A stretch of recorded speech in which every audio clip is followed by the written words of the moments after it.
Boa noite, obrigada. Queria agradecer também a participação de todos aqui com a gente. O pessoal que contribuiu, que está aqui fazendo questão de participar, é muito importante esse momento. E como mediadora, eu percebo assim que esse momento que nós estamos vivendo atualmente, ele foi de muita surpresa para todo mundo. Ninguém estava preparado para nada disso, ninguém nunca esperou, né, viver o que a gente está vivendo hoje. Porém, assim como muitas coisas na nossa vida, se a gente for parar para refletir, a gente não espera viver, né? Então, tem muita coisa na nossa vida que chega de surpresa e que a gente não estava preparado e que a gente não tinha as relações combinadas ou preparadas para lidar com isso, né?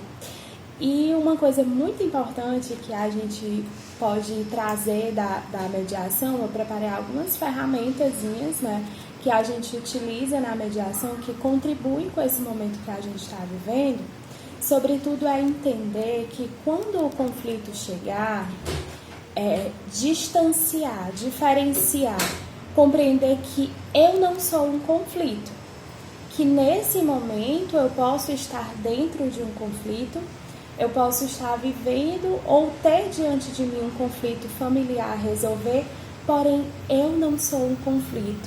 O outro não é o conflito. O conflito faz parte da relação minha com o outro, faz parte da relação familiar, ele surge dessa relação de qualquer relação humana, né?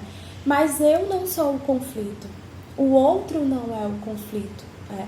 Então, muitas vezes na relação familiar, é comum a gente ver falar, o fulano é o problema da família, a outra fulana é o problema da família.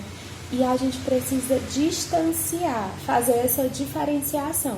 Não resumir o outro ao problema ou não me resumir ao problema. Então, é necessário começar fazendo essa distinção. É como a gente comunica a existência desse conflito. Então, o conflito existe porque ele faz parte das relações humanas, seja ela qual for, né? E o outro não é o conflito e eu não sou o conflito que eu estou vivendo agora, que eu estou sendo convidada a viver, né? E quando a gente faz uma mediação, nós somos o terceiro que está ali para mediar o conflito. E no atual momento que nós estamos vivendo e no contexto que nós estamos falando, que é no contexto da relação familiar, é interessante dizer que eu sou a parte que estou dentro do conflito. Porém, mais uma vez, eu não sou o conflito, tá? Então, essa distanciação, essa diferenciação, ela é muito importante para a gente conseguir lidar, porque a gente se coloca do lado de fora, a gente não se resume a esse conflito, se coloca no nosso lugar diante dele para conseguir trazer uma solução, né? Então, comunicar com o outro, comunicar comigo mesmo diante de um conflito é a parte muito importante para isso. E das ferramentas que a gente utiliza na mediação, tem algumas que são primordiais e necessárias para esse momento. A acolhida. Acolher o que nós estamos vivendo, acolher o que nós estamos sentindo diante do atual contexto. É compreender e respeitar que cada um que está comigo vivendo esse isolamento na minha casa, seja familiar, seja um amigo que você divide uma casa com quem você esteja, são partes fundamentais desse processo. Foi a vida que nos ofereceu esse processo. Então, se a vida nos ofereceu, nós precisamos acolher o contexto, acolher a realidade que está sendo vivida, acolher a sociedade, acolher a condição que o mundo está vivendo hoje e entender que cada um é uma parte importante desse processo e que, por isso, cada um precisa ser acolhido nesse processo e respeitado dentro dos seus limites, né? Então, na convivência dentro da nossa casa, a gente precisa entender que, apesar do contexto ser o mesmo para todo mundo, da pandemia ela ser a mesma para todo mundo, cada um sente e percebe e vive de um jeito diferente. Então, a gente precisa respeitar o limite e a realidade de cada um. A verdade, como cada um vai sentir, é diferente. O contexto é igual, mas a maneira como cada um vai receber, vai viver e vai conviver com esse contexto é diferente. Então, daí podem surgir os conflitos familiares diante dessa situação e a gente precisa respeitar o sentimento, a liberdade e os limites de cada um. Até mesmo os limites de espaço dentro da casa. O limite do humor do outro, de como ele amanheceu naquele dia, de se ele está mais paciente, se ele está mais impaciente, se ele está de bom humor, se ele não está de bom humor, se hoje ele está numa oscilação de humor, que todo mundo tem experimentado essas oscilações, às vezes de você acordar um dia muito mal e dormir muito bem, e às vezes acordar muito bem e dormir muito mal. Então todo mundo tem experimentado isso e a gente precisa respeitar o espaço do outro dentro disso. Até mesmo nos dias em que ele não está muito para a convivência familiar. E que no contexto comum é meio disfarçado quando a gente não está muito disponível à convivência familiar, à conversa, ao diálogo, mas que nessa relação de convivência mais intensa fica mais aflorado dentro de nós.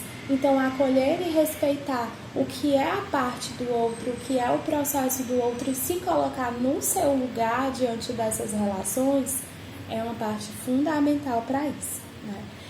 A outra coisa que vem muito próximozinho da acolhida é a empatia. É saber também se colocar no lugar do outro, quando ele começar a conviver com a sua limitação. Então, quando o outro se deparar com o conflito que é dele, que é da vivência, que é da experiência de vida dele, eu preciso ter empatia para me colocar no lugar do outro e entender que cada um tem o seu tempo, que cada um tem o seu limite e que a nossa vida humana ela não funciona só no cronológico. Ela funciona e é muitas vezes conduzida pelo tempo da nossa emoção, pelo tempo que a gente leva para lidar com o sentimento, para reconhecer, para acolher. E quando o conflito nos chega, ele também se resolve para cada um em tempos distintos. Então, cada um tem o seu tempo e o seu momento de lidar com aquele conflito, com aquela emoção, com os gatilhos que aquele conflito clica em cada um, aplica em cada um. Então, é preciso respeitar e ter empatia de se colocar no lugar do outro e entender que ele é parte desse processo e que eu preciso também compreender as vivências e as experiências que ele traz. Outra coisa que a gente usa muito, outra ferramenta que a gente usa muito na mediação e que a gente também usa muito no coach, né, é o exercício da escuta. No coach a gente chama de escuta atenta, na mediação a gente chama de escuta ativa. Só eu entender aquilo que o outro não comunica, muitas vezes. Então, sou eu entender aquilo que o outro fala, estar disponível a ouvir aquilo que o outro fala e estabelecer um diálogo, uma relação que é saudável para a família, para a casa, né? E também saber entender aquilo que ele não fala, mas que ele expressa com o corpo, que nós somos, né? O corpo e o conjunto de tudo. Não existe essa separação do que é a mente, o que é do corpo, o que é da mente, o que é... Nós estamos aqui inseridos num todo, nós somos esse todo, né? Então, muitas vezes o meu corpo comunica coisas que eu não estou falando, que eu não estou dizendo, que eu não estou expressando. Coisas muitas vezes que o outro nem sabe expressar, nem sabe que sente, nem sabe como sente, nem sabe dar nome a esses sentimentos, mas que ele comunica de outras formas. Então é preciso também muitas vezes silenciar a nossa voz, silenciar os nossos argumentos, as nossas fundamentações, as nossas justificativas, para entender aquilo que o outro não diz. Tá? Então, manter essa escuta ativa ou escuta atenta é muito fundamental para esse processo quando os conflitos surgem na família, tá? E a escuta, ela nos prepara para o bom diálogo. Né? E a última ferramenta é a comunicação. A comunicação, ela precisa ser, nesse momento, terapêutica. Mesmo que a sua profissão ou que o seu exercício de vida, ele não seja terapêutico. Mas a nossa postura, ela precisa ter essa rédea terapêutica nesse momento. Porque a gente precisa cuidar daquilo que a gente fala, da contribuição que a nossa fala traz para a vida das pessoas. Então, se a gente não tiver nada de bom para contribuir, silencia, trabalha a escuta. Né? E a comunicação, a minha mentora do curso de constelação sistêmica que eu fiz, a Olinda Guedes, ela costuma dizer que não existe comunicação neutra. Ou você comunica algo que cura, ou você comunica algo que fere. Então, a comunicação terapêutica, ela é isso, é você se abster daquilo que vai ferir, daquilo que vai magoar, daquilo que não vai trazer nenhuma contribuição positiva para a vida do outro e fazer da tua comunicação algo terapêutico, pontual. Se não for para contribuir, eu não vou falar, eu não vou expressar isso agora. Eu vou ter o respeito pela vida do outro, porque o conflito nesse momento, ele é fundamental para que a gente possa estabelecer melhor, evoluir nas nossas relações, seja na relação com você mesmo, conosco mesmo, e seja na relação com o outro. E, sobretudo, nas relações familiares agora.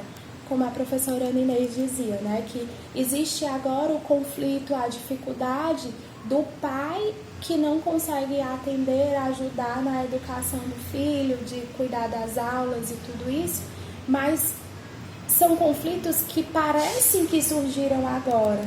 Mas quantas vezes os pais não contribuíram na educação do filho porque o filho estava frequentando a escola de maneira física, presencial, né? E quantas vezes os pais foram ausentes disso e talvez as dificuldades já existissem. Talvez o filho já tivesse a dificuldade de escutar o professor, de ter o respeito pelo professor, de ter o respeito na relação com os colegas de classe, mas não era visto, não era notado esse conflito. E que agora, por estar dentro de casa, esses conflitos são vistos. Então, diante daquilo que está aos nossos olhos, é agir com respeito e uma boa comunicação. Uma comunicação que contribua, que evolua a relação. E se abster das comunicações que são violentas, digamos assim, que vão denegrir, que vão prejudicar, que vão aumentar o conflito. Então, saber a hora certa de falar e comunicar com uma linguagem que cura o outro. Uma linguagem que transforma, que melhora, tá? Então, espero que tenha contribuído com vocês também nesse momento, tá? Passo a palavra para a Larissa novamente.